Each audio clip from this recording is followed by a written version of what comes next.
তোমাদের আমলের কোনো কিছুই তার কাছে গোপন নয়। এটাই আরশের বিশাল আয়তনের প্রমাণ, যার প্রকৃত বিশালতা আল্লাহ ছাড়া আর কেউ জানে না। আরশ হল আল্লাহ তাআলার প্রথম ও সর্ববৃহৎ সৃষ্টি। আরশের বিশালতার সামনে কুরসি একটি আংটির মতো, যেমনিভাবে আসমান ও জমিন কুরসির বিশালতার সামনে একটি আংটির মতো। আরশের গঠন গম্বুজের মতো, যা সমস্ত সৃষ্টি জগতের উপরে রয়েছে। এমনকি জান্নাতুল ফিরদাউসও আরশের নিচে অবস্থিত।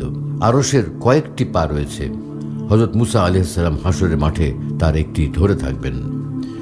আল্লাহর নিকটবর্তী হয় আরশকে আল্লাহর সবচেয়ে কাছের মখলুক বলা হয়।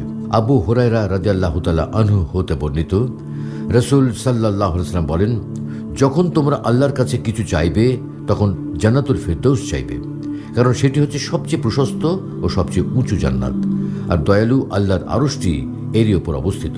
এক কথায় আরশ হচ্ছে